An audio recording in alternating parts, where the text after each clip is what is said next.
time in racing line history, Jerry A. Gardner. Genuinely a little bit emotional.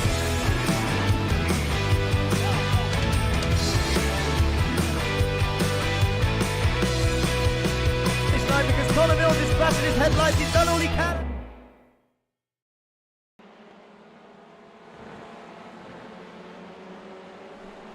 Good evening, guys and girls, and welcome back to the Racing Line for the Racing Line Touring Car Championship, powered by GT Omega in partnership with VCO eSports. Here you can watch us on YouTube and Twitch across the Racing Line channel and VCO eSports channel, of course. We're back for round 6 of this Touring Car Championship, races 16, 17 and 18. And yes, Andre, I have managed to wake up on time tonight. The live timing thing, I imagine looks similar to mine, and it should look pretty good, and it enhances the viewing experience, I believe. If you've got enough space on your screens, then I highly recommend using that, as you may see something on that timing screen that I will not see on stream.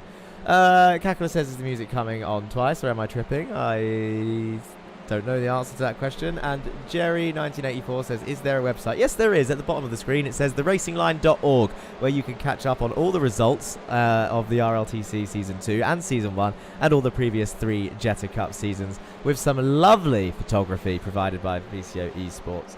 I think quite a few people may have seen some of their photos recently, as the Racing Line Touring Car Championship last time out last week was at Silverstone, and Silverstone themselves very much liked that tweet and those pictures, therefore increasing engagement, which is what you guys should be doing. If you don't follow us on Twitter, then follow us on Twitter at TRL Racing Line. But we're not going to go on about that, all of that YouTube and follow me stuff, because we are here back at Imola for the 2nd season in a row. Last year was the Racing Line Touring Car Championship debut, Season 1. We came to Imola then, and it was just after a touring car update where the BOP got changed and all the drivers were excited to drive their new balance of powered cars, shall we say. And here we are 1 year later for the Racing Line Touring Car Championship Season 2, back at Imola for round 6, the penultimate round. Only one more round to go after this at Magny-Cours, and they've done it again. It's a BOP update once again, where the Hyundais have been weighed down, the Hondas have been weight shed, and the Audis haven't been touched. So I wonder if it's going to be a different situation. And I think, well, the easiest way to tell that is, let's have a look at those race times. We're here at Autodromo Enzo Edino Ferrari, Imola, once again with 7 minutes left to practice. And there are your times on the screen on the left-hand side. It's a 1:54.6 for Morgan Burkhardt right now, championship leader, fastest in practice, with Roman Persky in the Honda not far behind in P2. Kieran Dempsey's now up into P3. Scheller and Siegmann are up there as well for Team Husingveld in the top 6, as Thurtle jumps up into P3, I think that was, knocking Scheller down. Dan Mould is up there in P7. So 2 SRL cars up there. Mark Draper not in the session, it seems, right now. 27 cars in the session. Henry Mawson, Jesus Amundere and Mark Draper would be those that are missing. Where will the fun race on the 31st be, says Jerry1984. On the 31st?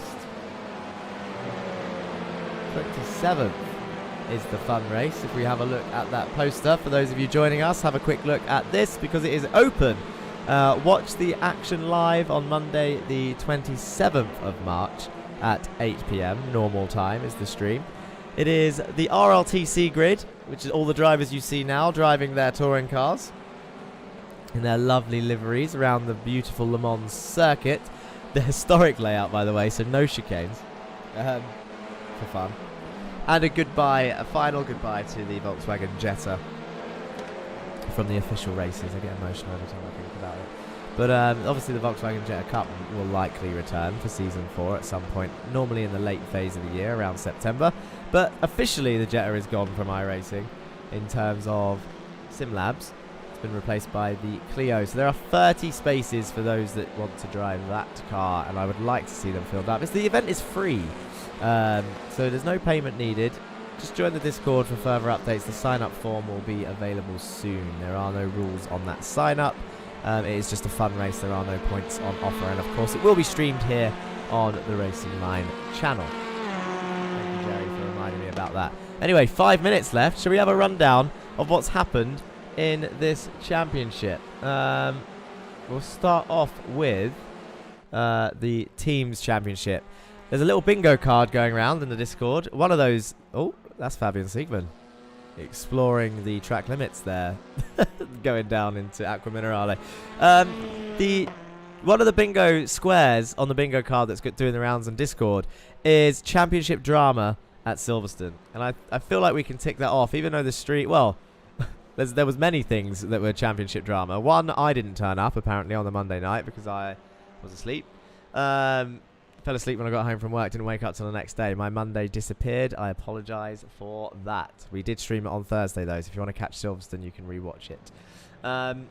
What else happened? Well, Pulsus lost the lead of the teams championship, and what a way to do it as well. Kieran Dempsey starts in the top 3 with his ignition off. Doesn't go anywhere at the start of the race, escapes, and then the dodging Arthur Thurtle of Team SRL moves away from that disappearing car and hits Pulsus eSports teammate Stephen King off of the circuit at the start of the race, knocking them down in the results and therefore down in the standings. But it is one of the closest teams championships we have seen in a while. There's normally 2 teams in with a shout, but right now we've got 3 teams very much close together, all in the 4-digit mark. Zero Forks Given in 10th place, 3 points behind Meatball Motorsport. So they will be looking to gain that position today in P9. Lurchus Gaming are also within reach. Goldwing are pretty much in solid P7 now, unless they can catch Team ORD, who are just nearly 100 points ahead, around 80 points ahead. Team ORD are in P6. You've then got a big jump up to Street Casuals in P5, only 4 points behind Team SRL, probably as a result of Dan Mould sitting out in race 3 last time out. Probably cost the team big. Street Casuals could still do it, but they have only got 2 drivers. Then again, Mark Draper is not here tonight. Both Audi drivers missing from SRL and Street Casuals, so an even fight for those 2 teams. And then you've got the top 3, the big 3, Pulsus eSports and All Sports Racing, the regulars who are up there fighting for the championships. And then you've got Team Husingfeld, who joined us in the very late stage of sign up, and here they are leading the championship by 20 points. With Fabian Siegman hunting down Morgan Burkhardt for the Drivers' Championship as well. Hobby Raccoon on Twitch says, let's go ZFG. Yes, you celebrate their successes. 1.5 minutes left. Let's have a quick breakdown of the drivers' standings, if I can get this done before that 30-minute mark. Let's have a look. Caraday closing down on Henry Morse, who won't be here, so Caraday should jump up into 29th. Parfit's there in 28th. Jan Weiswanger and Yeezus Samundere are tied on points with 126. Jan Weiswanger will be passing him since he is not here. Brandon Hughes on 131 points, chasing down Duncan Moraine in 24th. Martin Wallace and Dan Thornton tied on points with 160 each, so those 2 are racing each other, both in Hyundais. Joe Gibson for Team ORD, 171 points. Equalaqua up next with 183 points, but a qualifying ban, so we'll be starting at the back of the grid in race 1. Mark Draper in 19th with Steve Halewood and Carl Ridley joint on 206 points. Roman Persky is down in 16th with 230 points with his luck. 248 points for Stephen Fry after his amazing P2 last time out. He sits in 15th. Corpus, with a race win to his name early in the season, sits in P14 still, with Kieran Dempsey up into 13th with 260 points. Sam Van Olst is P12 now, 291 after missing around because of internet issues. Dan Mould with 317 points in 11th place. Stefan Scheller, Eric Mannenfeld, John Bailiff, Arthur Thurtle, Matt Zanderson, Stephen King, 10th to 5th. And then your top 4, Austin Farr, Jake Cranston, Fabian Siegman is chasing down Morgan Burkhardt, who has 499 points, 1 point away from that 500 point mark. Had to rush at the end there, because if that ticked over, then it may have got stuck. The gaps between these guys, 88 hundredths as Stefan Scheller now goes fastest in the Audi here at Imola. We have not seen a fast Audi, or a fastest Audi, for a long while. It's got to be said, it's looking unlikely for Sam Van Olst to take the Audi Championship now, which we will go through during qualifying, as we see some of the drivers exiting the pits now.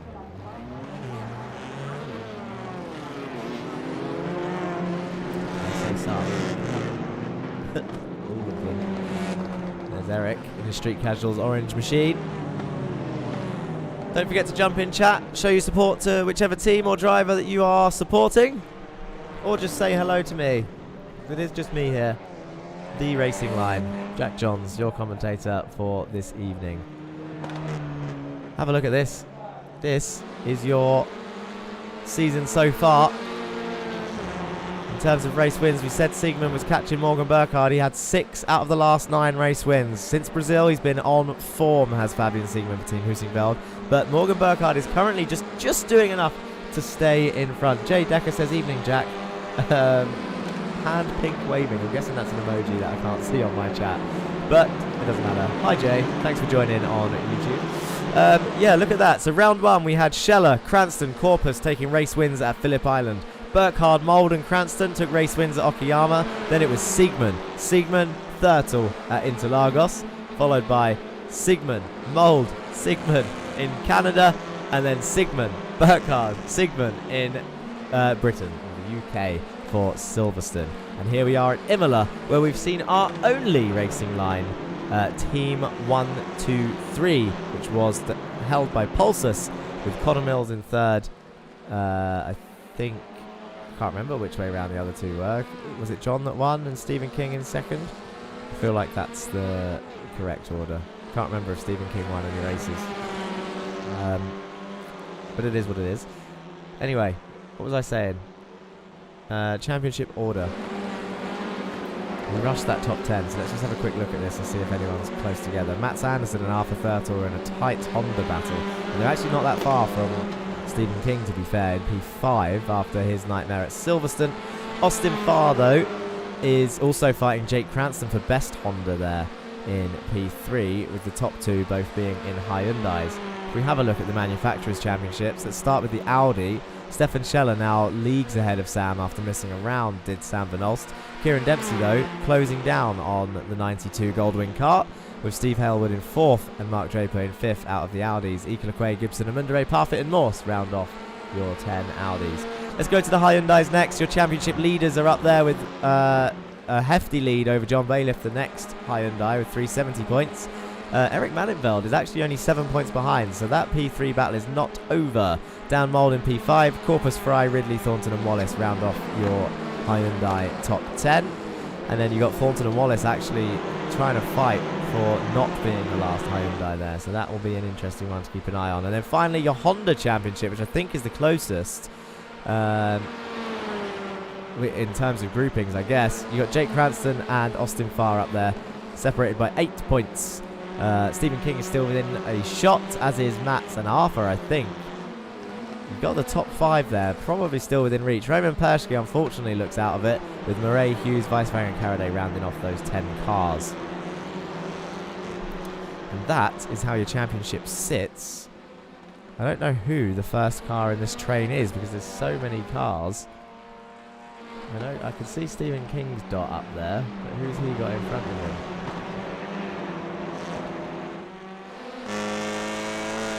The Husingveld boys and Morgan Burkhardt. So Fabian Siegmund, Scheller and Burkhardt in front of Stephen King. Let's stay on board with this man for the first time lap around Imola. Well, this will be the time lap actually, because we've been talking about the standings for a while, so we should see some times popping up on the screen as Morgan Burkhardt goes to pass Stefan Scheller, Stephen King. So those 2 up ahead, invalidated laps. Stephen King goes up to P2. Dan Mould in P3. Half a second back, though, is Mould.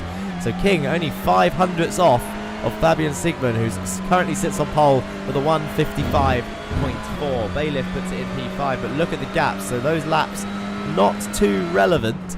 We're going to stay on board with Stephen as we go into this chicane. Down into 3rd. Chucks it in, mounts those curves. Doesn't cross the curb line there on the exit. I think he's going to get hindered by the Audi up the road here.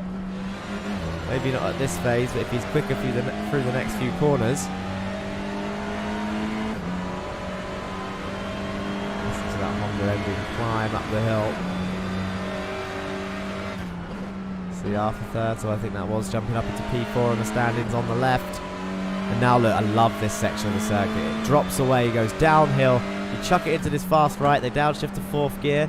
Still braking, and then the apex starts going uphill rapidly here. I don't think the cameras do it justice as Roman Pershke jumps up into P3. What can Stefan Scheller do this time round? He is the car in front, the Husingveld Audi in front.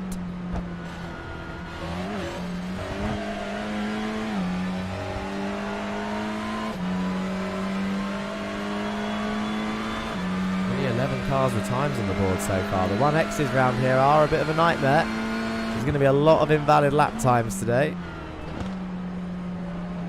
Ooh, a bit of understeer for both drivers there. Stephen enters the final corner. I don't think this is going to be better. I could be wrong.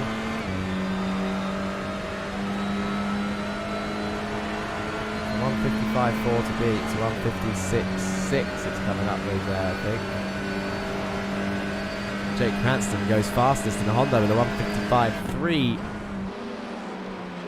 He was the car behind, actually, was Jake, so he was getting that tow.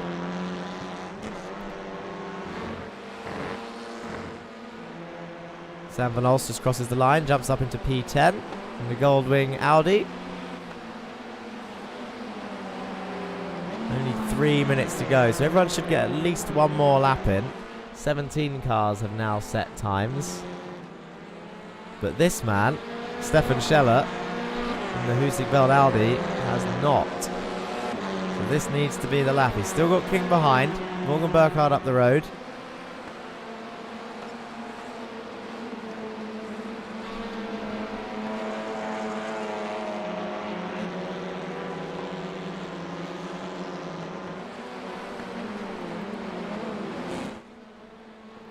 Look at them. Look at that angle as they come into that corner. And they'll start climbing up the hill. And then this is the deadly camera shot of the chicane where we can see. Look at the Hyundai absolutely mounted those curves. And then this is the final turn. We have got some drone cams back tonight. Oh, look at that. Fabian Siegmann moving out the way of his teammate there.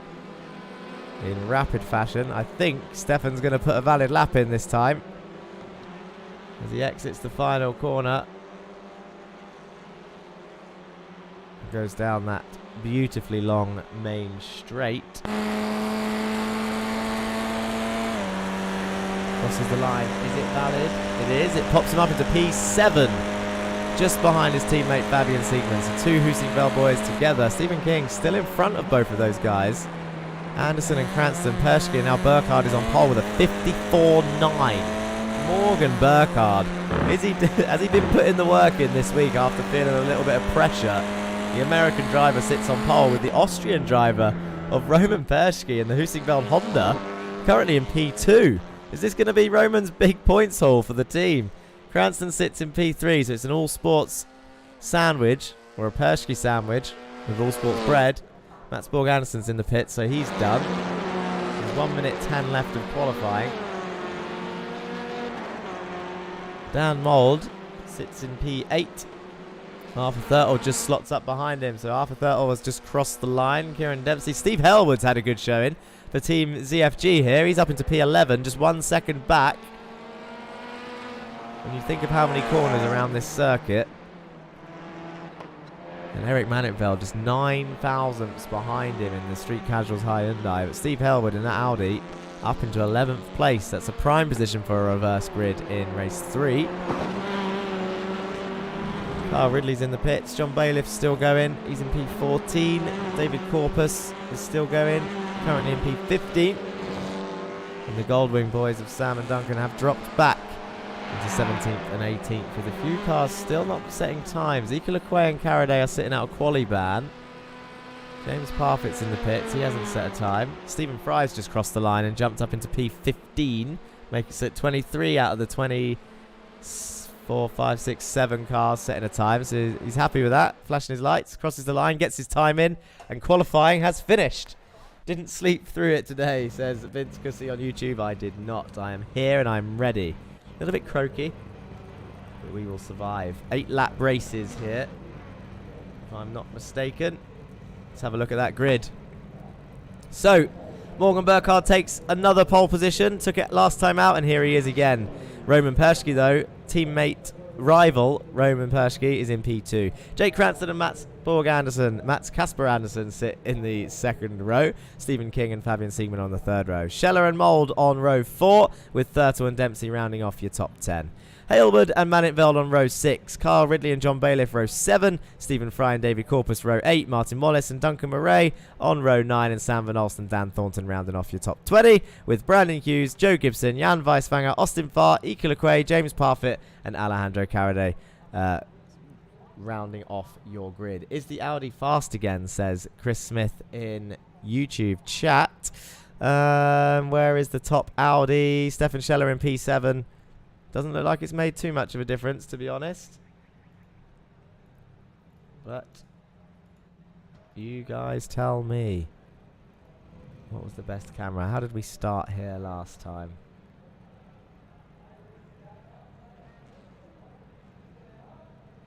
I guess it's here. This is the best one. You can pretty much see most of the grid as they bend round the curvy straight. Does Austin also have a quali ban, or did he just 1x every single lap? No, just the two Lurchus Academy boys, Lurchus Gaming boys, sorry. Caraday and Lequay were the only quali bans. There's a few that are close, but Austin Farr and Parfitt not looking like they set lap times as the 5 lights come on. And round race 16 of 18 starts today. The lights are out and away they go as they all start shuffling. It looks like Roman Perschke's had a blinding start as he already starts a run down towards turn 1. He's going to have a look around the outside of Morgan Burkhardt into turn 1. Can he get the nose in? He does, and Roman Perschke takes the lead immediately. Up into P1 with Mats Anderson moving up into P3 as well. Can he pass Jake Cranston? That's Stephen King in P5. Siegman stuck behind them all. But what a start from the Husingveld Honda of Roman Perschke. Mats Borg Anderson still side by side with Jake Cranston behind.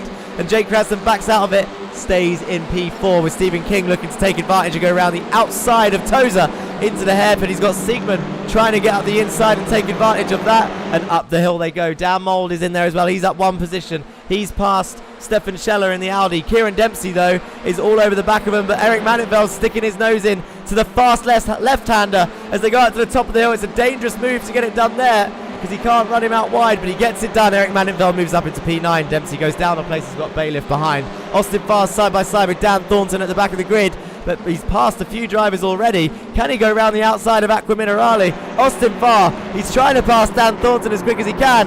Dan slid his car around and Austin Farr goes through.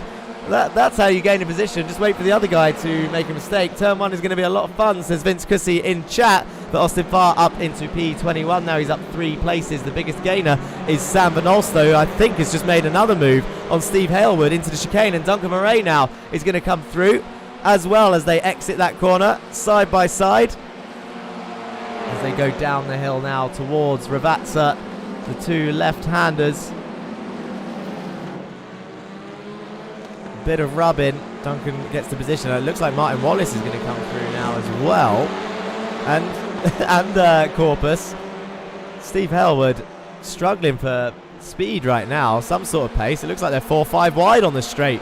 And then Martin Wallace is slowing down. I wonder if he got a slowdown somewhere. Maybe in the chicane. But he's let a lot of cars go. So Martin Wallace going down the order. Arthur Thurtle looks like he's losing position to Stephen Fry here. They're swapping over into turn 1 they go. Arthur Thurtle around the outside. Bit of a knock there from the rear of Stephen Fry's car. Can Arthur save it? What a save from that man in the Team SRL car. Slides his car around but loses 2 positions to Goldwing Motorsports, but he's still in the race. I don't think he's got damage. Or does he? Because he's going very slow. Oh, unless he's just gathering his thoughts, trying to get his head back in. But Stephen Fry's gone off as well. Or is he just giving that position back?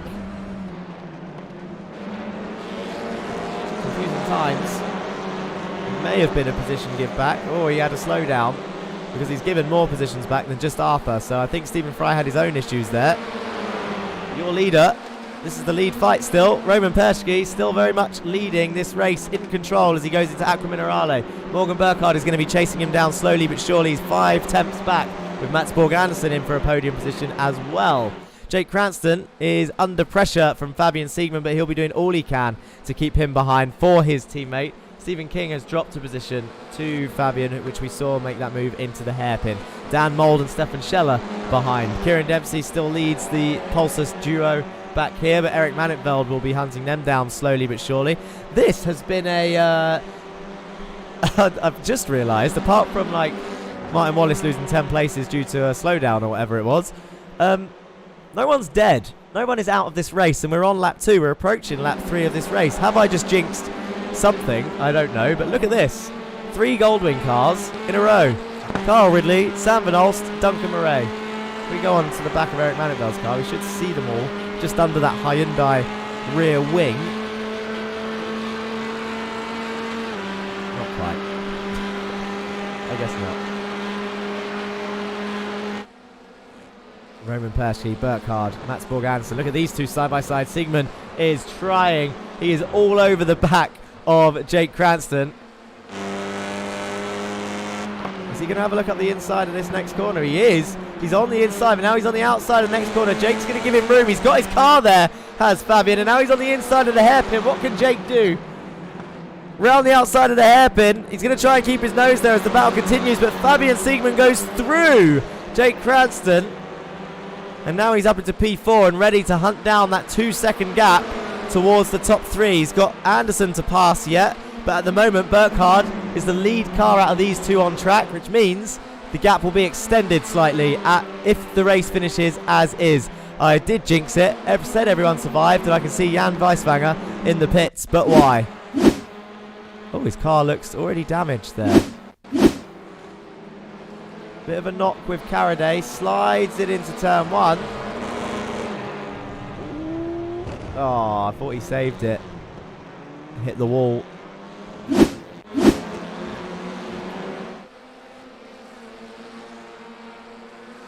What did I miss? Dan Mole is still very close to the back of Stephen King. The Hyundai, I think, with an extra 20 kilos of weight because of the update, and the Honda's lost 6 kilos. So remember, all of these guys... Oh, this looks like a slowdown from Dan Mould. Stefan Scheller goes through. Slowdown's a killer around here. Can really make or break your race, as you can see from Martin Wallace. He was doing well, but now he's down in 26th place. Don't forget, ZFG, which are the red squares on your left-hand side. Halewood, Hughes and Wallace. They are currently chasing down the purple and the dark green squares of Fry, Weiswanger, McQuay, Caraday and Corpus. So they need red squares in front of all of those if they want to gain in that team's championship. They're currently P10. They will likely gain P9 from Meatball Motorsport, which is purple, but they are chasing down Lurch's Gaming in dark green. But Corpus at the moment carrying their team in that race win, doing all good. This man has just set the fastest lap of the race so far, 1:54.9. It's coming up as fastest on my screen, but 1:54.8 was what Roman Persky done, but it's not coming up as best time, so I guess it was invalidated. But it counts there. He got a 1:54.8 on that timing screen, so who knows what to believe. Count up there. That's what your times look like across the cars. 54.8 for the Honda, 54.9 for the Hyundai, 55.8 for the Audi. Fastest Audi, 1 second down on the other two cars. So maybe the Audi is not back. Weiswanger got incident before his last wall hit. Probably car broken already, says Kakala. It looked like him and Caraday made contact into turn 1. I don't know if there was a crash before that. Last thing I can see was Stephen Fry going off track, which we all saw anyway. We go on to lap 5 of 8 already. There's Austin Farr, I think. Oh, there's been a big one. There's been something big. Who is that? That is Lurchus Gaming, Austin Farr, and Halewood. And that was the jinx. Let's see what happened with these guys then. Austin Farr on the inside of Halewood. Inside of the final turn. Barges him out wide. Steve Halewood comes back on. I would hope that's not malicious, but then Corpus just a passenger. That's what ZFG wanted, because Corpus was the lead Lurch's car.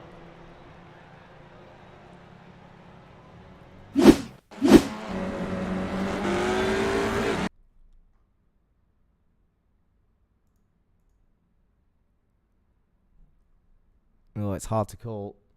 Hard to call on live. We'll let the stewards deal with that. But Austin Farr comes back out.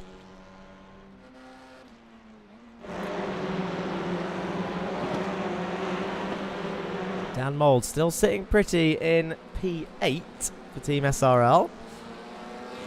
He lost out to Stefan Scheller because of what looked like a slowdown. Stefan trying to chase down Stephen King.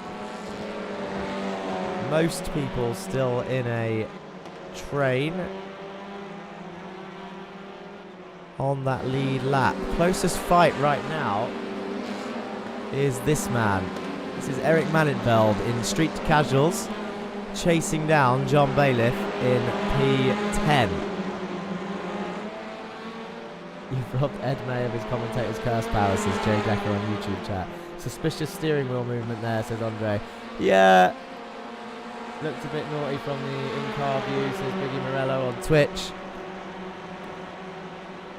I always get crucified if I call Steward in on live stream, just in case I get it wrong. I have got it wrong before when calling it live. Obviously when I look back I get all the angles and I'm almost never wrong, right guys? I'm never wrong when it's looked back. But during stream I've definitely called stuff wrong before, just at the angles that we've seen. So now I'm just very cautious. I wouldn't like to say that that was intentional, but we can't argue with 3 people in chat also saying that it looked that way.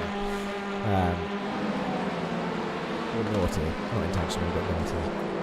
Eric Mannenveld got pretty close there, but John is not an easy person to pass, as we know. If we have a look at that, in each car, Husingveld are currently leading 2 of the 3 classes.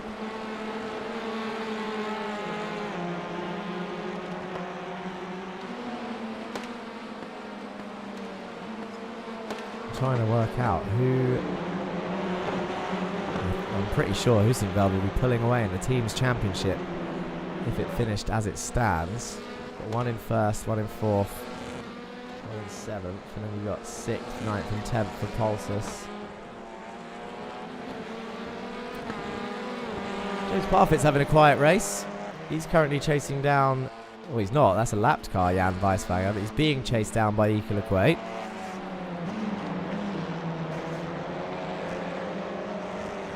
Stephen Burns, the steward, says both drivers ended in the pits, so will be dealt with post-race.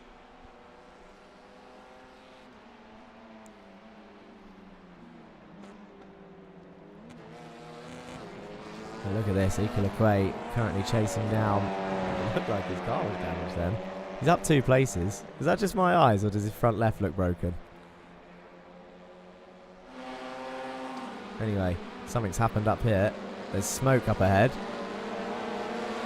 And it's Roman Perschke. Oh no. Is that a slowdown for the race leader? Roman Perschke, there was smoke up ahead and there's been a change for the lead. And now Sigmund is up into P3. Burkhardt takes the lead. Mats Borg Andersen is P2, 1.7 seconds back. Mats Borg Andersen will be doing everything he can to keep that man behind, I'm sure, to keep that P2. But what happened in the lead? Equiliquate has passed... James Parfitt around the outside towards the inside. How has he passed James Parfitt? Because that was Parfitt passing Equiliquate. Sorry, my mistake. Anyway, how did it happen at for the leaders? Yeah, it is a slowdown. That is Roman Perschke moving over on the straight. And then does it get worse from here? So he's let Morgan go through. And we saw smoke going into turn 1.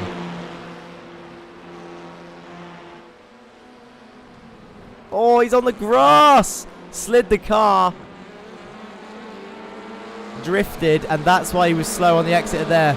So initially it was a slowdown. He only lost the 1 place. Then Mats Borg Andersen and Fabian come through. Okay, that makes sense. Interesting. He'll be kicking himself.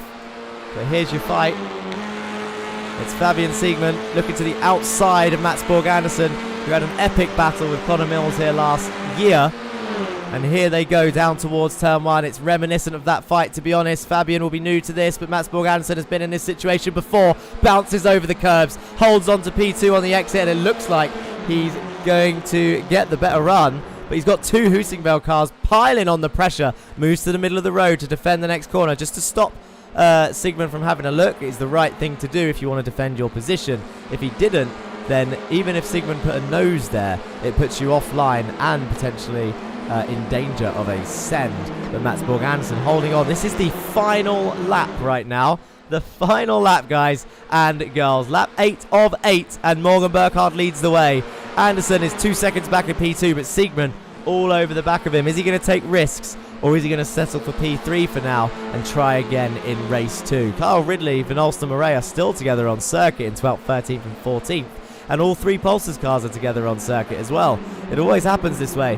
But look at Sigmund closing in into the final part of this circuit as he goes up the hill towards the chicane. Surely he won't have a look into the chicane. It's a tricky move to be done. He's not close enough on this occasion. Bouncing through they go. Don't get a slowdown on the exit. Oh, they're flirting with those track limits on the exit through there.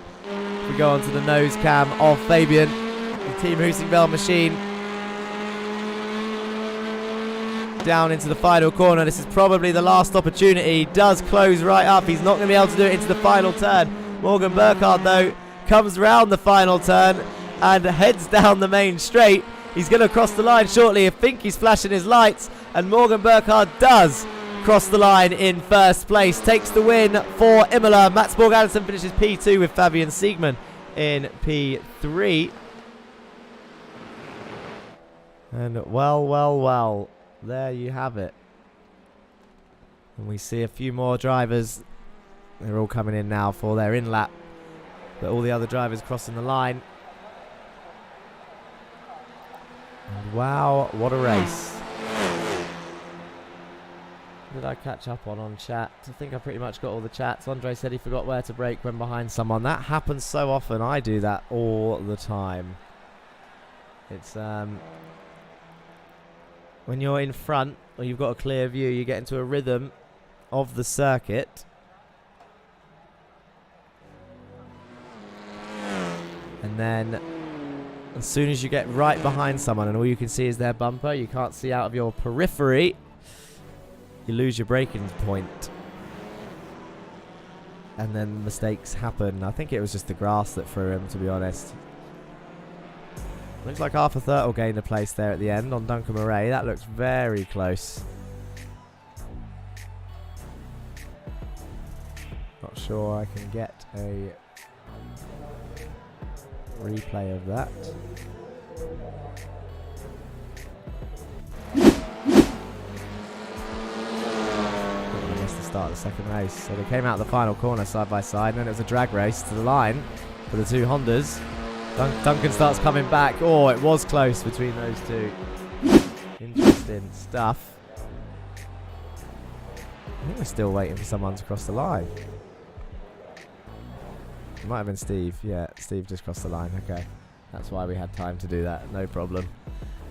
Grid time. Stefan Scheller then starts on pole this time with Jake Cranston in P2. Roman Perschke P3. Fabian Sigmund P4. Mats and Morgan in P5 and 6. That is a dangerous looking top 4. Dan Mould and Stephen King on row 4. Dempsey and Bailiff row 5. Manintveld, Ridley row 6. Van Alst and Thurtle row 7. Murray, Corpus, Gibson, Thornton, Carraday, Wallace, Hughes, Farr, Parfitt, Lequay, Halewood, Weiswanger and Fry round off your grid. Now let's go to the start of this race. Don't forget the music, says Andre Mayerek in chat. Always looking out for me. We don't want to watch. Well, I say looking out for me. We don't want to watch a whole race with that music on. But here we go. Calm before the storm. Gridding is done. Time is over. The lights are about to start. Jake Cranston starts P2 with Scheller on pole. 5 lights are on. And away they go. So race 2 is underway. This is round 17 of 21. Race 17 of 21. Round 6 of 7. We've got 1 round left after this. And Jake Cranston is being passed again at the start, I think, by Roman Perschke, who's absolutely nailed his Honda starts. He's up one position into the chicane. Jake Cranston slots into P3 with Fabian Siegmann behind. And look at that, Morgan Burkhardt and Mats Borg Andersen side by side behind. Morgan Burkhardt sees his target, and it is the car in front, which is, oh, that's behind. We don't want to see behind, but he's past Mats Borg Andersen up into P5, or gets on the gravel a little bit, and that is Fabian Siegmann in front of him now with his teammate Jake Cranston in front of him.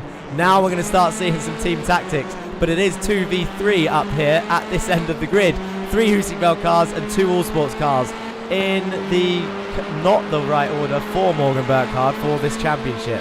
Although Fabian is only one place ahead of him, so he doesn't have to do anything stupid as they go into this middle sector. But Jake Cranston is going to try and hold Fabian up as best he can to provide an opportunity for his teammate, who I think got a slowdown because he dropped back a little bit then as he exited the chicane, because I know it's stingy through there towards the hairpin.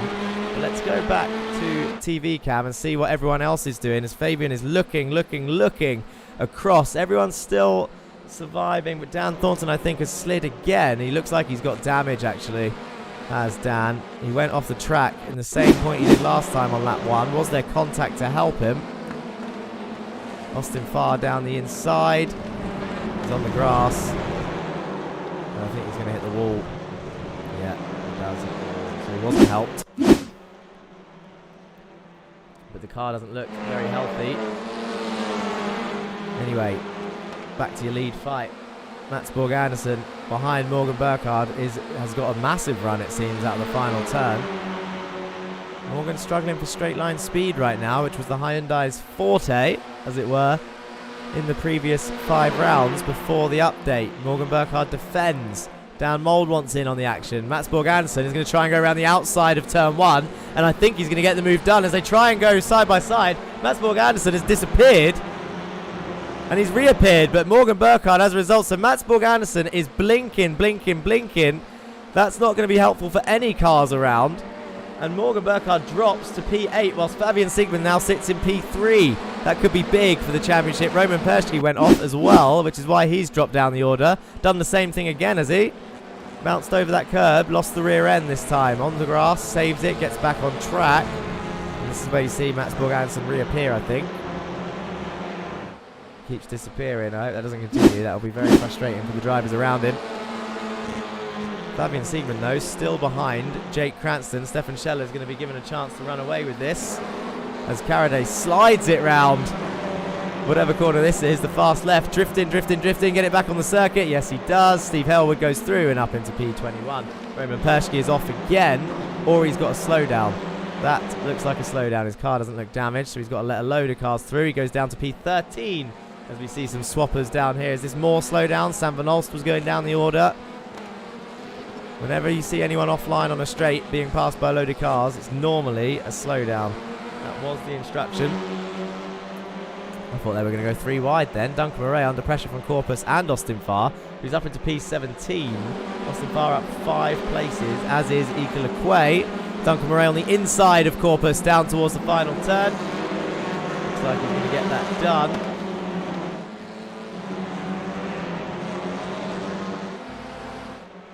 And Austin Farr is going to get the run on Corpus. Duncan Murray is going to run away with it.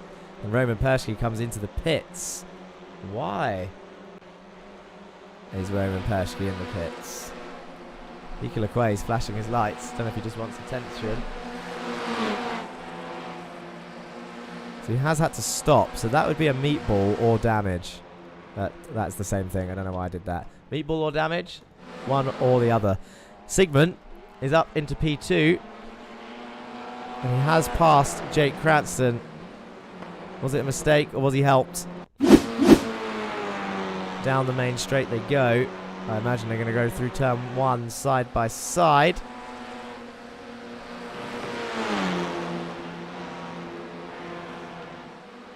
Siegmann moves across into the braking zone. That was risky.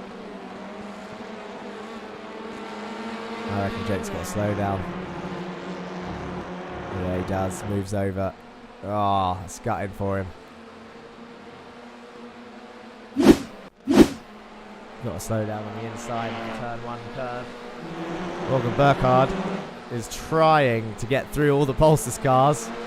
looking feisty up here. They're not making it easy for him as John Bailiff pushes Stephen King towards the chicane. Morgan Burkhardt's on the outside. They're going to go side by side. Morgan Burkhardt does manage to get the high ground, comes through, gains the place up into P6, goes Morgan. 3 seconds to go, though, to get to Jake Cranston, who I imagine will let him have that to try and just give him an extra 2 points towards the fight with Fabian, as the Pulses boys are going side by side. Kieran Dempsey is going to have a look around the outside of John Bailiff into the final turn, and I think he might get this done, actually. Kieran Dempsey, all 3 Pulses cars fighting each other. Ridley just rubbing his hands together. Stephen Burns says Roman reached instant limit on lap 2. That's loving the white rims, says Biggie Morello. That would be on the Pulses cars, I guess. What was I just saying? Morgan Burkhardt's been passed by Stephen again. Why? How? What am I missing here? I'm trying to catch up on chat and all sorts of things. You guys probably saw that on stream whilst I was reading chat. Did he make a mistake? He had to slow down. Unreal. Can he catch a break? Andre Marek was questioning. It's not lap 2, it is lap 4, but I guess Roman did pit a couple laps ago. The instant limit is... Remind me, Stephen. It's not 17. Yes, either that failed to serve a slow down. Yeah, I would say that one. The slow downs are pretty strict around here. The instant limit's reasonable, I think. You can't get that on 2 laps, even if it is in all of the track limits issues. Oh, these two are getting close. Morgan Burkhardt, Stephen King providing the entertainment in race 2. It's lap 4 of 8. We're halfway through. 18x is the limit. To get that in 2 laps is pretty impressive, especially when he was near the front. Steve Halewood is chasing down his teammate of Martin Wallace back here as well in P17. 2 ZFG cars. Right behind David Corpus. For Lurch's Gaming.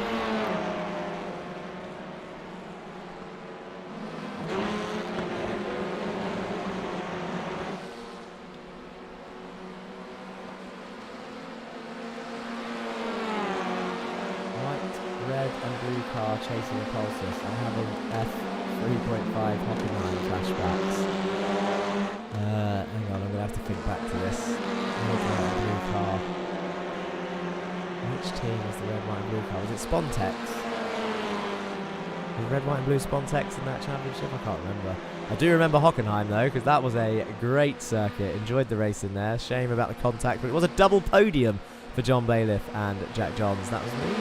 But Morgan Burkhardt closing in, and he's going to have a look around the outside. Stephen King is not making this easy for him as he defends into turn 1 and turn 2, and Morgan is all over him like a rash as they exit turn 3 and now go down towards turn 4, and Stephen moves it directly to the centre of the circuit. Sounded like there was contact there. He's going to go around the outside. He's on the inside for the next corner. Stephen King does lose out, and it looks like Kieran's going to come through. Morgan Burkhardt moves up into P6 once again, but the gap is now 4 seconds to his teammate as Kieran Dempsey is looking down up the inside, and he's going to move up into P7, I think. Sam's a lap down. How did that happen? Good question. I haven't seen Sam Van Olst pop up. He might be in the pits.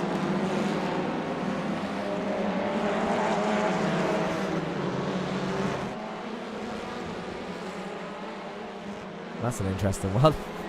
Not sure what happened there. We can have one more look on board.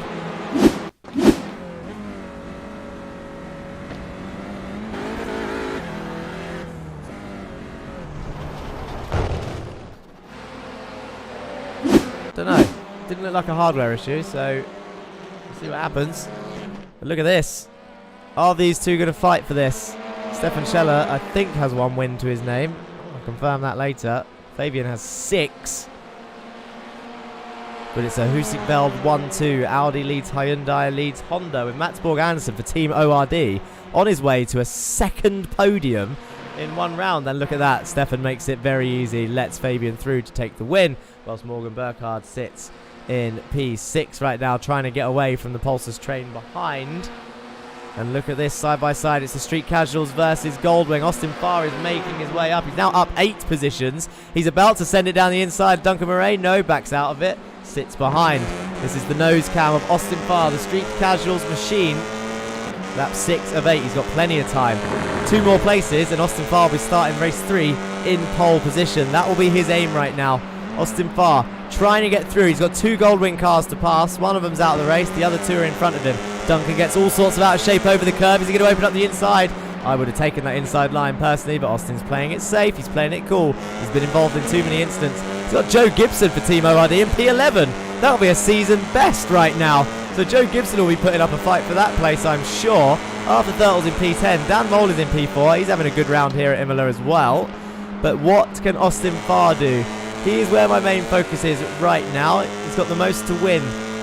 Also, Burkhardt and Cranston might swap places at some point, and it'll... What am I sneeze? Oh, that was horrible because I was talking at the same time. I might have another one, excuse me. What was I going to say? If Burkhardt and Cranston swap over, Ridley goes down the inside of the chicane, gets the move done on Joe Gibson. That was very nicely done. We got a front row view of that. And now Austin Farr's going to get the run on Duncan Murray as they exit that corner down towards the fast right-hander, left-hander. I can't tell from this orientation. Right-hander. He's going to give him room, and he's going to be on the inside as they go down towards the final turn. And Joe Gibson's going to be next on his list. One more place for Austin Farr to start the next race on pole. If Burkhardt swaps with Cranston, he will limit the damage to Fabian Siegmann, who is currently going to be earning quite a lot more points, actually. 6 points, I think, the difference between first and third. 1, 2, 2, 2. So maybe 12 points. That's a big deficit right now for Morgan Burkhardt. So that 2 points would take it down to 10 points, which would be worth it. Maddie Berger on Twitch says, woot woot. Austin Farr. Oh, Duncan gets all sorts of out of shape, and that's his good race. Down the drain and in the wall. He's out of this race. That is a very broken car for Duncan Murray.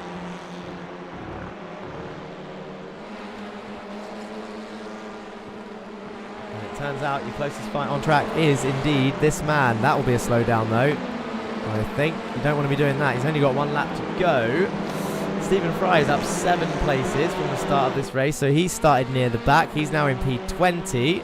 James Parfitt is in P22 again, just picking up those pieces. If he can get a P19, it'll be a season best. And he's been so close here at Imola on a tricky track as well. Not going great for Goldwing tonight, says Andre Marek on chat, but it is going great for ORD. Although Austin Farr is down the inside of Aqua Minerale on Joe Gibson, gets the move done. Eric's going to try and come through as well as they climb up the hill towards the chicane. And Austin Farr puts himself in reverse pole position for race 3 with 1 lap to go, but can he keep it? Carl Ridley's next on his list. It's going to be a Farr Ridley front row. Goldwing and Street Casuals, they're often on track together.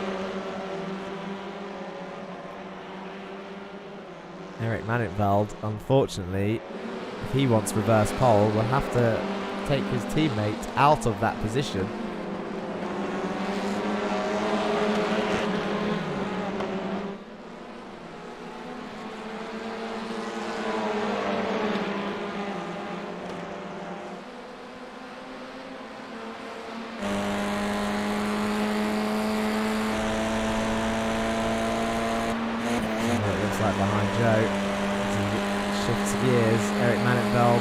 Sucking his way up to the back of him. Slipstream enabled. Look how close he gets on the brakes. Joe enters 1 and 2. Bounces over the curve.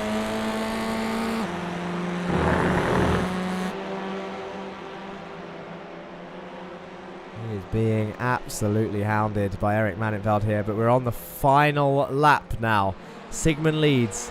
Scheller P2. It's a Husingveld 1-2 with ORD claiming... Oh, I'll tell you what, Matt Sanderson is not far behind Stefan. So it is not over. Because we know what Mats is like. He's a racy driver as they go into Aqua Minerale, though. I'm not sure, if I'm honest, if he's got enough time to gain here. This will be your leaders coming up over the hill towards the chicane. Sigmund bounces over the curve. Scheller in. Mats Anderson in. Dan Mould is still there as well. And there comes Cranston, and there's Burkhardt as well. So Cranston getting ready to give that position, I'm sure. Ooh, that's not a... That's... There we go. You want trees? Have your trees. What am I trying to find here? There we go. That's what I wanted. Fabian Siegman then. Last lap. This is the final turn, and it looks like this is a done deal. Your podium looks very close together. It's 7/10 apiece as they go up the main straight and head towards that finish line. We're going to lose them behind the crowd, but Fabian Siegman takes the win for race 2. Stefan Scheller finishes in P2, and Mats Borg Andersen takes a second podium of the night. And there is where Jake Cranston gives the position to Morgan Burkhardt, gives him an extra 2 points. Settles for P6, does Jake, with Stephen, Kieran and John there in P7, 8 and 9. Arthur Thurtle in P10. I'll tell you what, Pulsus needed Roman Perschke to have a nightmare, because the other two score maximum points for Hustingveld in first and second. And this man will be starting in reverse pole position.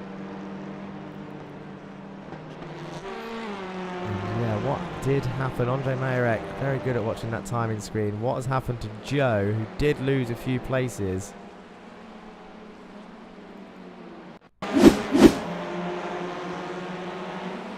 think this is... That's where Austin passed him.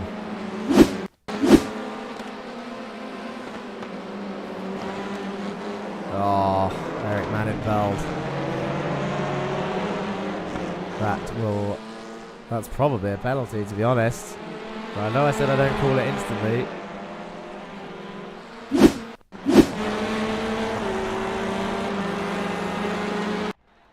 Ah, boo. I wanted to watch it again. You don't mind if I rewind, guys?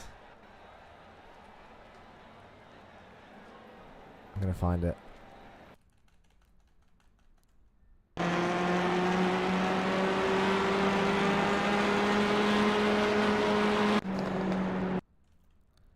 This is practice. That's not the race. Idiot. So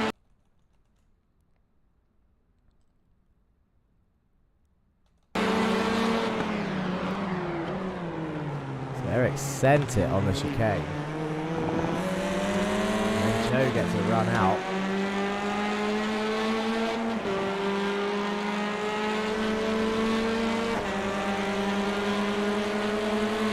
Such a shame for Joe, he's looking so racy.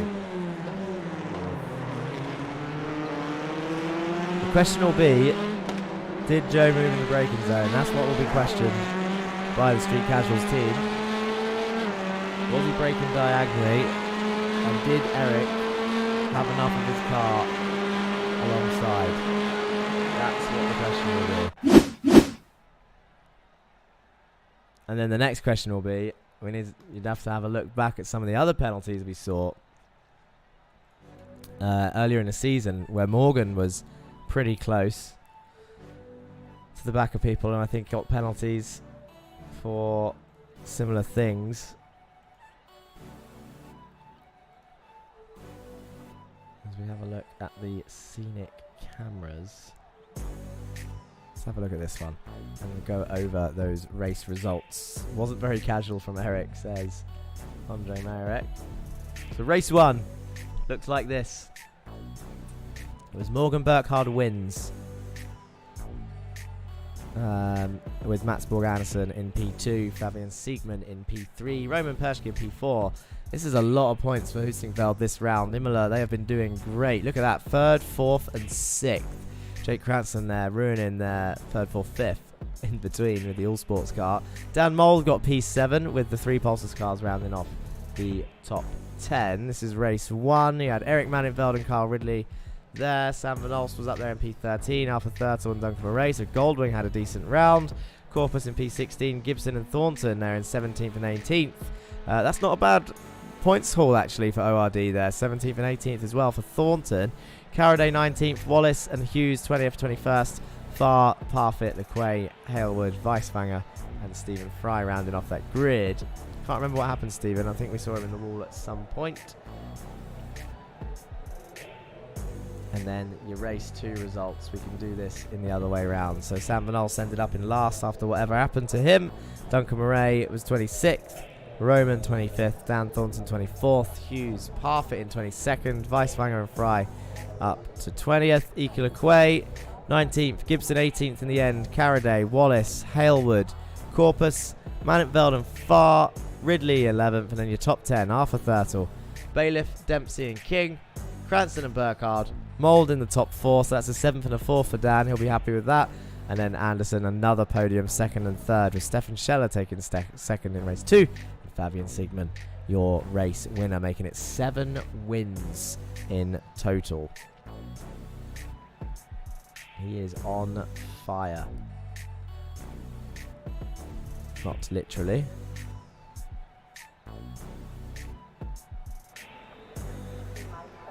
In fact, I can tell you some stats that will be interesting. So this is our 2nd season of the Racing Line Touring Car Championship. And if you head over to our website, you will find a stats page that looks like this.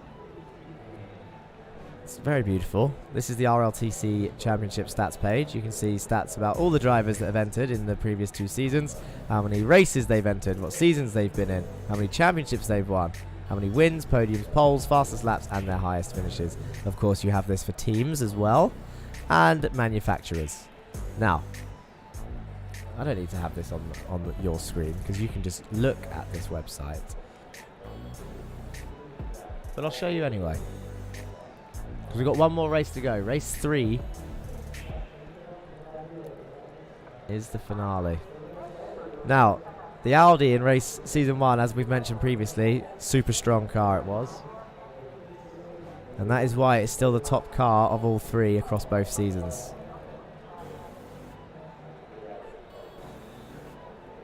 '65 podiums.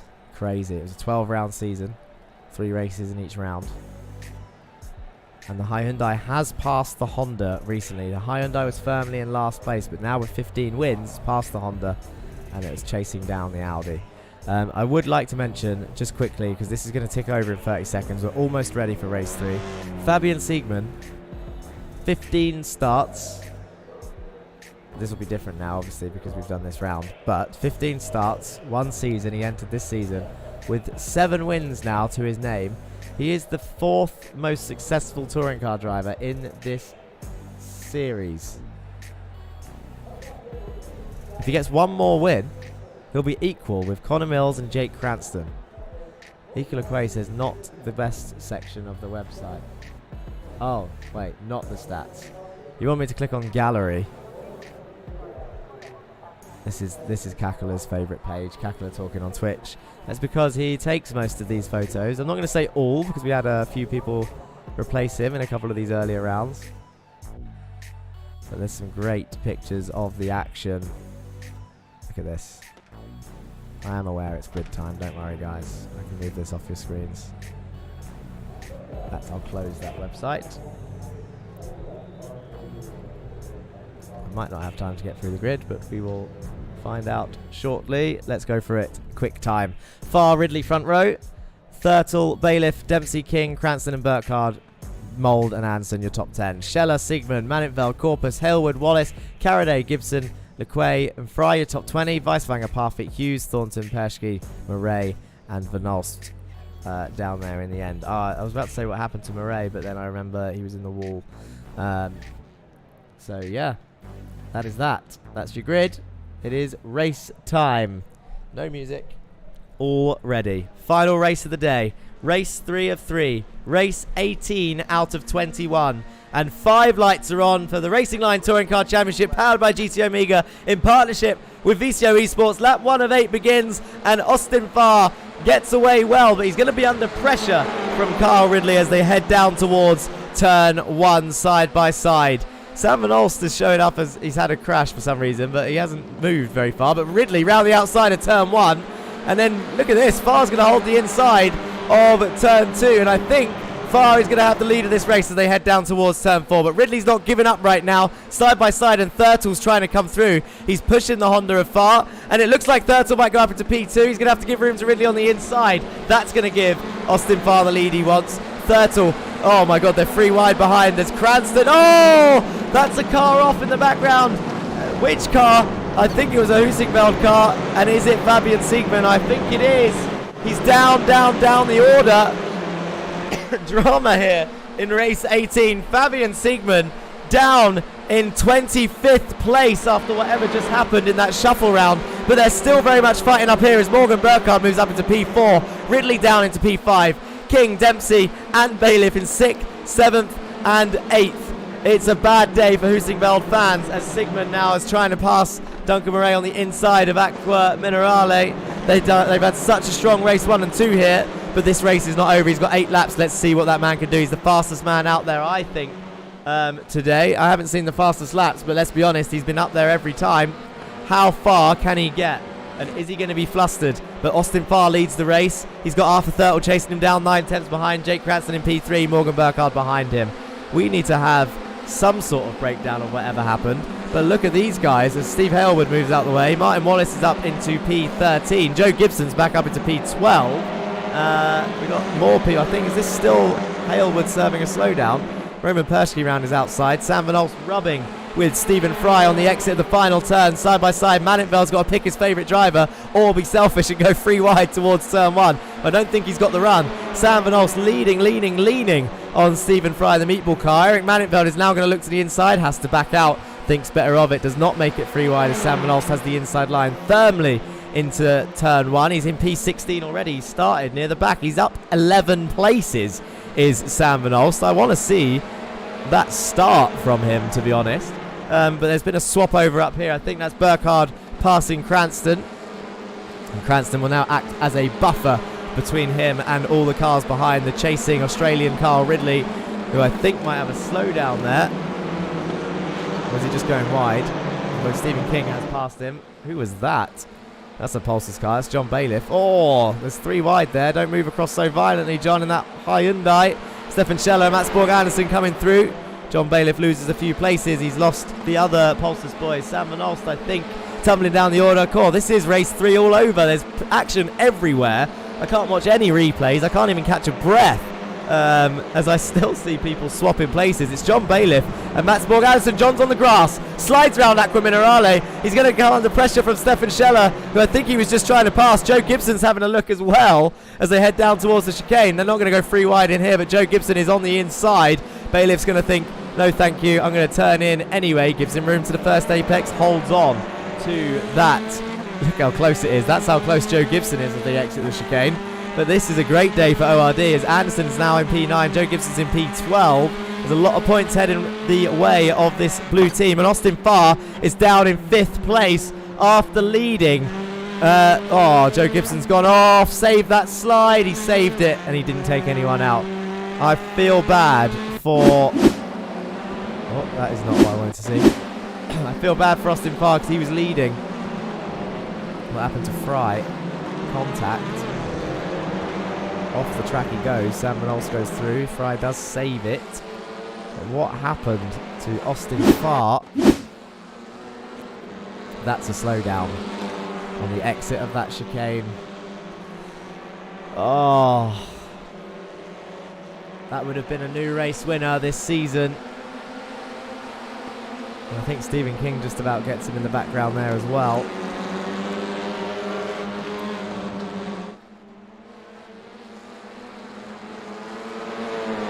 That is a shame. What happened to David Corpus earlier in the race?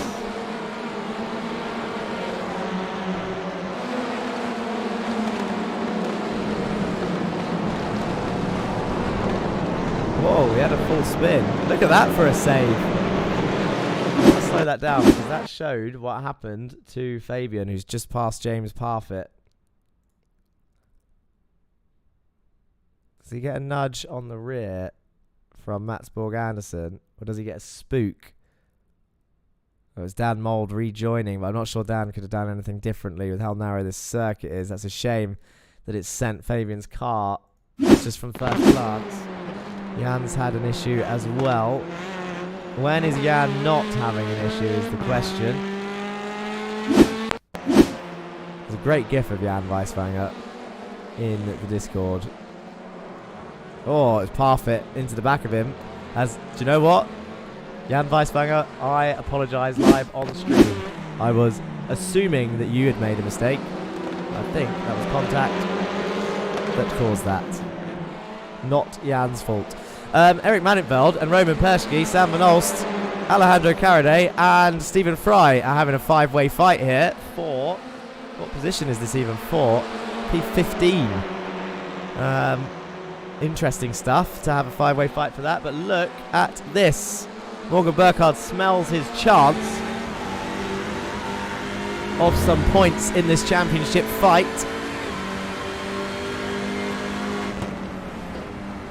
And Arthur Thurtle is the only man that can potentially stop it from happening.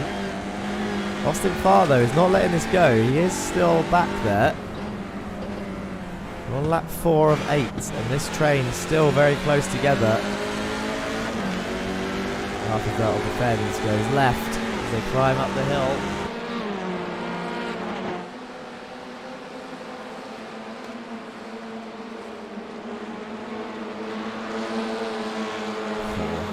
That is a brilliant move. Sorry, I went quiet. I was holding my breath for that, but look at that. Morgan Burkhardt round the outside of that fast left-hander, down into Aqua Minerale he goes, hits the apex and climbs up the hill as he takes the lead of this race. And now Cranston is going to try and come through as well as they climb up that hill towards the chicane, but I don't think it's enough of a braking zone to get that done. And Arthur Thurtle holds P2 behind. Ooh, is that a slow down for Jake, I wonder? He went a bit wide on the old exit there. And as they appear from behind the trees and the bridge, down into the Ravazzas. Arthur Thurtle, P2. Roman Perschke going down the order again. I think he's in the pits again. Is he not serving slowdowns? What's going on? Or has he actually hit the incident limit this time?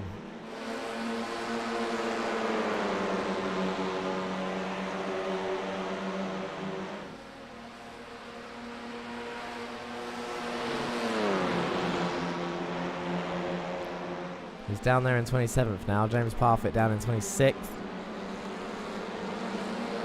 Seminol's still the biggest gainer in this race. He's up 11 places up into P16. He's just gained another one. That makes it 12. He's passed Eric Manitveld up into P15 now. That's 12 places for him. But Manitveld has passed him back. It's a good little fight back there. Should see it in the distance. And here it is. Eric Manitveld sliding his car, but they got Martin Wallace in 14th trying to hold him up, and that might be a slowdown for that ZFG car. It'll be frustrating. Brakes for Tosa, and on the exit of the corner, now Martin has to find somewhere to get out of the way. He's in the middle. Sam goes to the inside, Eric to the outside. I'm sure it's a slowdown on the exit of that corner, but Martin hasn't seemed to hinder anyone as they come flying around the right-hander. Stephen Fry is looking to get involved and does gain that place, so Martin Wallace loses 3 places. Roman Perschke said, iRacing has crashed, X eyes. Oh no. Well, that'll be what happened to Roman then in race 3. Siegman not making as much gains as I thought. It is tough round here. He's currently in 19th. Every point will help.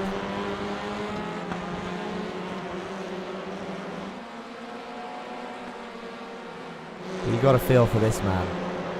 Austin Farr led the race. Made a mistake. Couldn't handle it. Sam Olst makes another move. He's up 13 places. Makes me wonder if he crashed out in race 2 on purpose just to have all this fun in race 3. Mats Borg Anderson and Stefan Scheller side by side down towards turn 1. Anderson round the outside, Scheller on the inside. Keeps the position, does Stefan Scheller in the Audi. Runs right out to the curb to defend from any potential moves from Mats.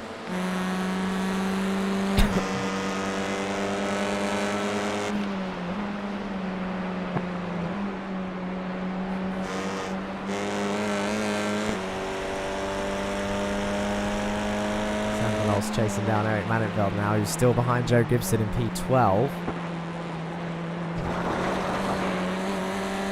that is not what he wanted to do. You don't want to get on that gravel. And you don't want to get tagged by Ika Lequay into the hairpin and lose 2, 3 places, 4 places. Fabian Siegman goes through. Back on the circuit, 5, 6 places, 7 places, 8 places. Is there going to be more? 9 places. Brandon Hughes goes through. Big hit from behind, it looked like, from this point of view anyway. We're just looking whilst that was happening. Looking for Joe Gibson on the stats page.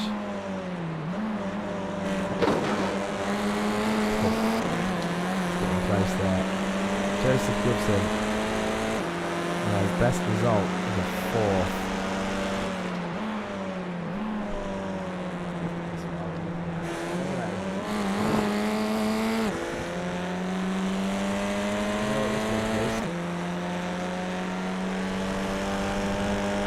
Time for that vote.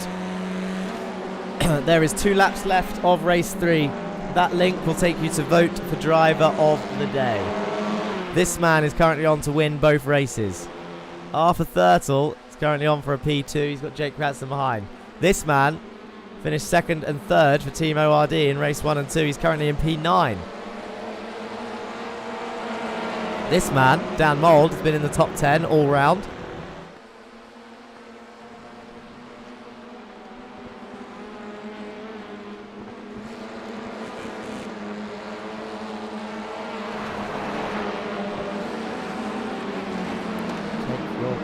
Get your votes in. Click your favourite driver's name. All the Lurch's cars are together. That'll be bad for ZFG with Halewood and Hughes behind them.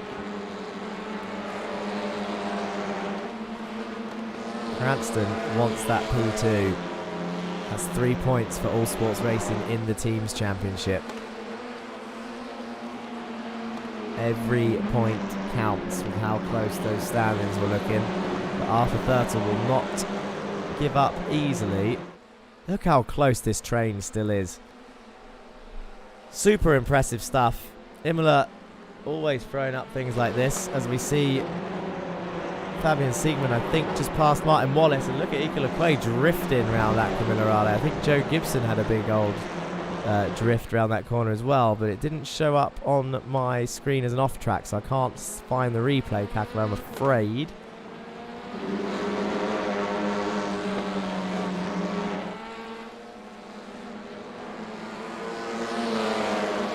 And here we go, on to the final lap then. Jake Cranston moving left, right. Arthur Thurtle is coming under pressure.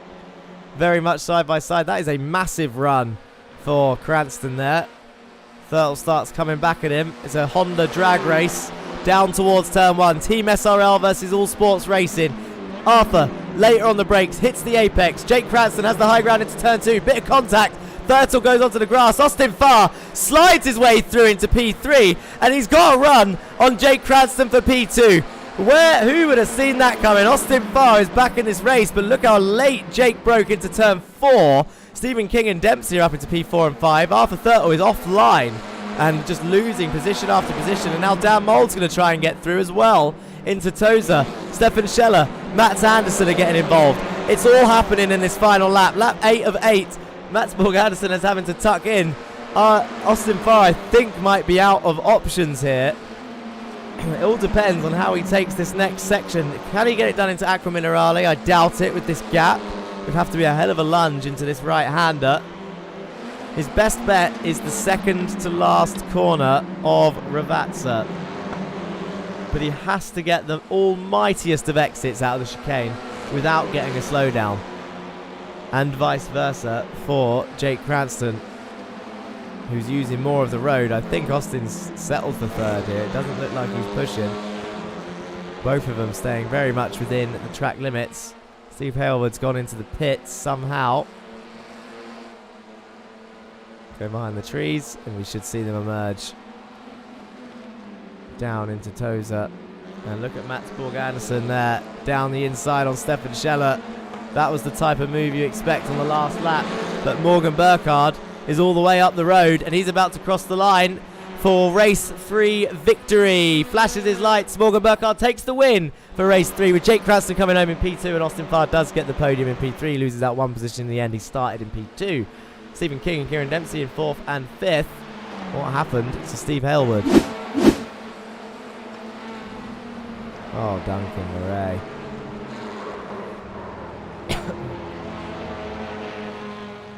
That's annoying. Looked like Duncan moved over on him there a little bit from that angle.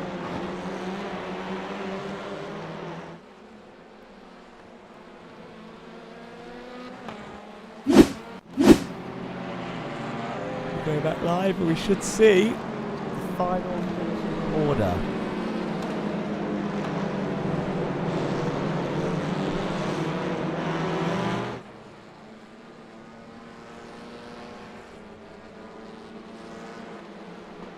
This man will be happy with that, I think. It's a roller coaster of emotions, if you think about it. It was a race 1 win with his rival in P3, I think it was. Only 2 places behind. Followed by his rival winning race 2, being knocked mid-race down to like P7 or something for Morgan Burkhardt. And that is enough to get any driver flustered, annoyed, and think that it's over and give up. Definitely would have closed the gap down to around evens, I reckon, with that points deficit. And then here we are in race 3. With a Burkhardt win, up 7 places from where he started, and Fabian Siegmann, after that contact with Mould, down in 15th place, which will swing it back to around about where it was, I believe.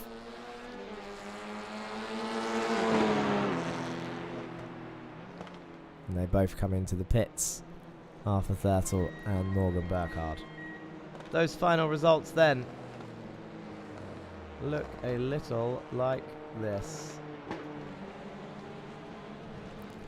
Morgan Burkhardt takes the win. All Sports Racing 1-2 for Jake Cranston as well. Austin Farr made it onto the podium once again. King, Dempsey, Thurtle, Mould, Scheller, Anderson and Ridley breaking into the top 10 for Goldwing Motorsport there.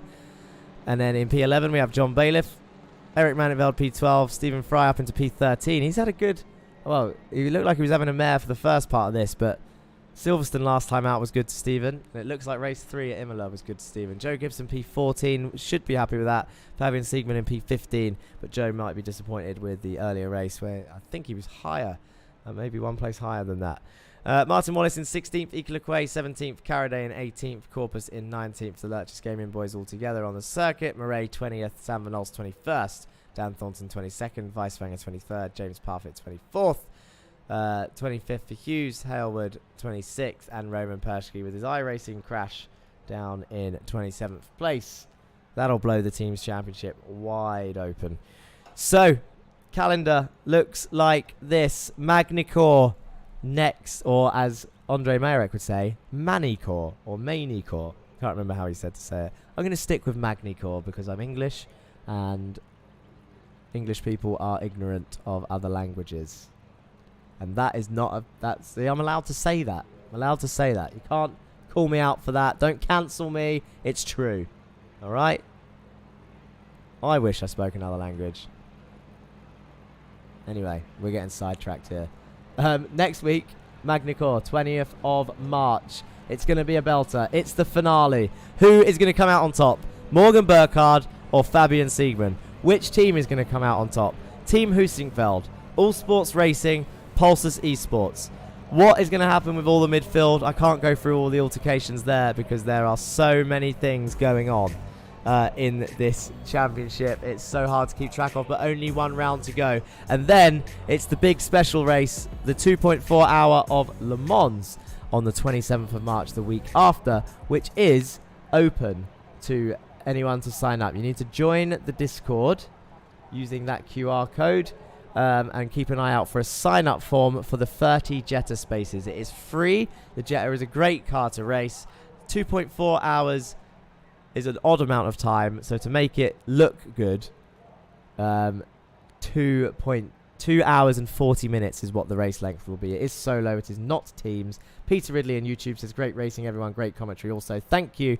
I'm feeling a bit hoarse, but we're getting... I'm going to bed soon, so it doesn't matter. But thank you very much, Peter. The comments mean a lot. Thank you to everyone who joined in chat. And also, thank you. Well, just thank you to everyone for watching. Let's get some interviews going. And then we will, well, if the interviews work, bear in mind we've had Discord issues before.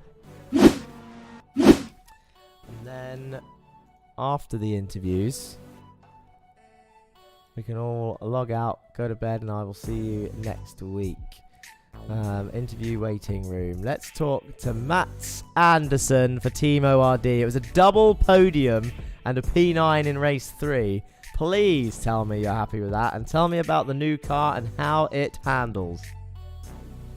Yeah, I'm really happy with that. Race 1 and 2, really good. Race 3, too conservative, and thinking about just keeping the points there, basically. That's it. Cars, feel a little bit reversed on the tire degradation on the Honda and the Hyundai. So Hyundai better on tires, Honda a little bit worse. Power, yeah, straight line speed still a problem in the Honda, basically because of the shifting thingy. You could strap a rocket to the back of that car, and I think you'd have the same answer in terms of the straight line speed of that Honda. You're never gonna want it to be fast. No, it's not going to be fast in a straight line, but that result had Honda, second, third, fourth. Yeah, we got saved basically by iRacing nerfing the draft there. That's it, basically. Dan Thornton in chat says Matt Sanderson is my hero after that. 3 top 10 finishes and 2 of them on the podium, second and third. Well done. It's been a great day, Matt, to be honest, for you. Great results. You said you were conservative in that last race. I mean, there was a big train in front of you, so there might have been a few positions up for grabs, but like you said, is it worth the risk maybe for a 1 or 2? You had a little dive at the end there on the second to last corner, so it was worth a try on the last lap for just one more. I think it would have been 2 more points. Is there anyone you had any decent battles with today? Anyone you want to say hello or thank you to before I let you go? No, the whole field basically in front there was really good racing, so thanks to those guys. Thanks to Joe and Dan for letting me race with them, and also my super wife for letting me do this. And yeah, thank you to you also, Jack, for putting this on once again. No worries. Thank you, Matt. Pleasure to have you, and I'll speak to you soon. There goes Matt Sanderson for Team ORD this season. He was in Team Fear Factor last season. No wins for that man, but a few podiums and a few pole positions. And the story looks similar this season so far. No wins, but a few podiums to his name. No poles this time. The Honda not as quick as it used to be. But he's got 1 more round to try and claim that elusive RLTC win. Next up, we should speak to... we speak to him every time, bless him. We do speak to him every time. I can't see where everyone else is. I was going to drag someone from chat, but they're all down the bottom in iRacing chat. It's got to be Morgan Burkhardt, hasn't it? We've got to speak to our double race winner for today, Morgan Burkhardt, Zippy the Wonder Slug. All Sports Racing 1-2 there in race 3. Tell me your mindset after race 2's small contact, which lost you a few places. Did you think, after seeing Fabian take the lead and you were down in like P7, 8, did you think that was it?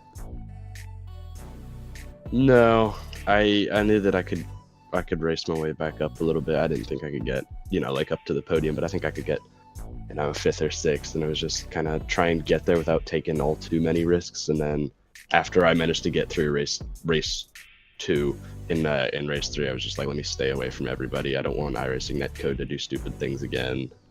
So just kind of keep my distance. I got really lucky getting through the lap 1 shenanigans and like everything that happened. I don't even know what happened. I just went through holes that kind of opened up and they never seemed to close on me. So I got pretty lucky with that. But it was after race 1, I knew I had about an 8-point swing my way. And then after race 2, I think he had like a 15-point or something like that sway to his way. So I knew I had to make race 3 count, and I got lucky, and unfortunately, he did not. So yeah, and you say unfortunately. I know what people watching and other drivers will think. Well, he doesn't mean unfortunately. It's always because it helps, obviously, with the rival dropping down the order. But realistically, I mean, you've been with us for all 5 seasons now, right? Yep. And genuinely, everyone that's watching, just Morgan doesn't like winning that way. If this happens in the next round, for example, and Fabian has a nightmare that's through no fault of his own, and Morgan takes the win, of course Morgan will be happy to win. But we know that Morgan likes to fight and likes a challenge. Maybe not as much of a challenge as Connor Mills was putting on last season, because it was a bit feisty. But you still won by 2 points. We're not bitter at Pulsers, I promise, Morgan. We swear. But no, it is a shame to see Fabian drop down. But we obviously know he'll come back in France next week. Before I let you go, Morgan, as usual, is there anyone you want to say hello or thank you to before I let you go? Yeah, before I do that, I just want to... Fabian's been incredibly quick all season long. I got to give it to him. He's had monster pace.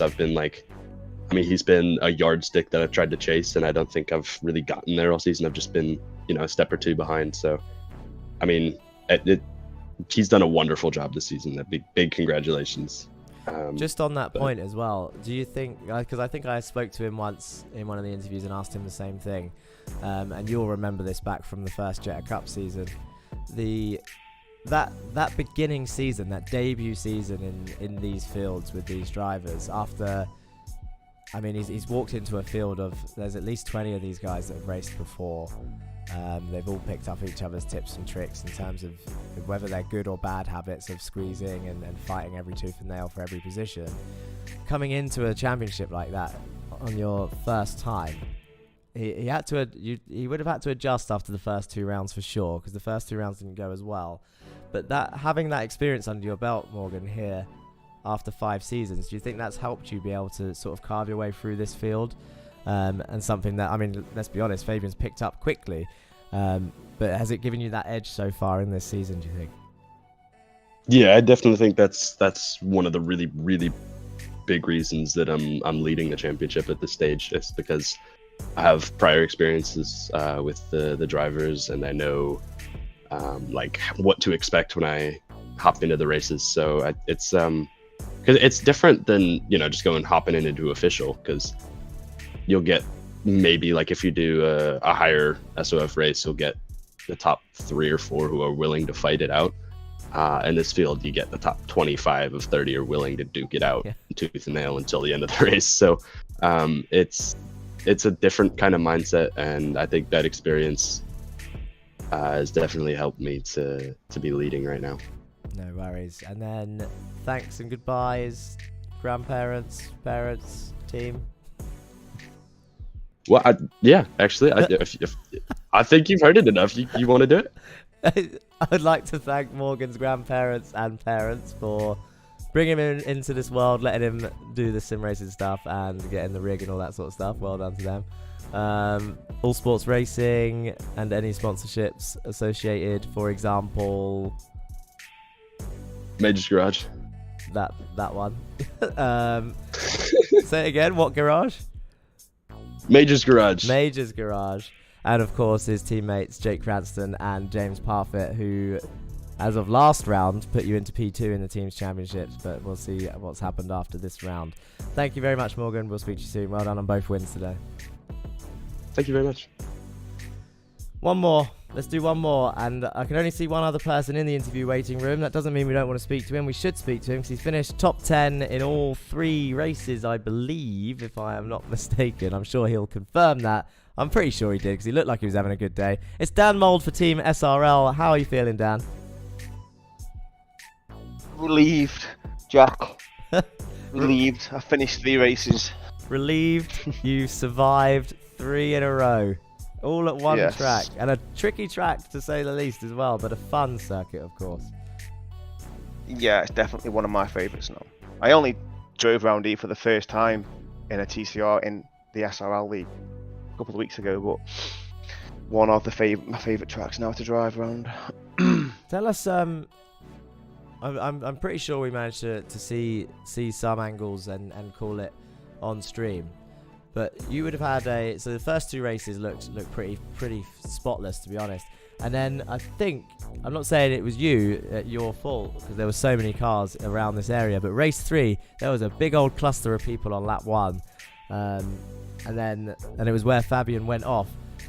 Tell us your POV of that incident. I got I think I was getting down for the right-hander, which you late apex it, and then I think it was Stefan who come up the inside, and I've had a quick look on the replay, and I'd personally, my opinion is he had no entitle to come down the inside, but it was netcode, which sent me sideways. I floored it to try and get the car straight, and the momentum of the car pushed me over the curb, and then I come back on, and Fabian just obviously was there, and I touched his back end. So I mean, I don't know where that sits, because I mean, you've called it how it was seen. To be honest, it was all very close. It can't be classed as a bad rejoin when there's that many cars all fighting at once. Like, it wasn't like you were off the circuit at an angle and came back on perpendicular. There wasn't much. It looked like there wasn't much you could do in that situation. Well, I came back on quite quickly because there was grass ahead of me. I thought if I hit that grass, it could be even worse. So it is what it is. It is what it is. Everything will get watched back, of course. But yeah, a strong 3 top 10 finishes and a great circuit to do it at. I Go on. could have done better in race 2 at the end. I think who was it? One of the Husqvarna cars got together with Jake, I think it was, on the last corner, and I could have gone round him, but the fact that I was saving a slowdown stopped me. So I just had to sit back, and tears welled up. Slowdowns are horrible around here, aren't they? There was an opportunity to take 2 off him, yeah, and I just couldn't go for it. I was like, no. But it was my fault for running wide on the chicane. So. Yeah. But yeah, 3 top 10s, good race, happy. So yeah. No worries. And before I let you go, Dan, is there anyone you want to say hello or thank you to? Yourself for this very controversial series that you put on, which has kept my adrenaline pumping every Monday night, whether it be good or bad. It still brings me back to the league. Everybody who watches, everybody involved in your community, great bunch of lads, and of course the SRL boys. Of course, they're out there supporting you. In fact, whilst you're here, I don't know, this might be awkward because I don't know if you'll get it, but I haven't actually looked at who got the votes for driver of the day. Who would you pick for your driver of the day? I'm gonna have to go for Morgan. The lad's he's just got sheer pace, and not just that as well, he's got an absolutely brilliant attitude as well to racing. You hit the nail on the head. It is actually Morgan Burkhardt again for the second week in a row. Oh no, not second week in a row. I think Fabian got it last week. But Morgan this week. Mats Borg Anderson was very close. 33% of the votes for Mats, 44% to Morgan. Yeah. 11 to Stefan Scheller and 11 to Duncan Murray. I don't know if that's Duncan voting for himself or not. Or Sam. But we'll see. Anyway, thank you very much, Dan. Pleasure to speak to you as always, and I'll speak to you soon. See you, mate. Bye. Right.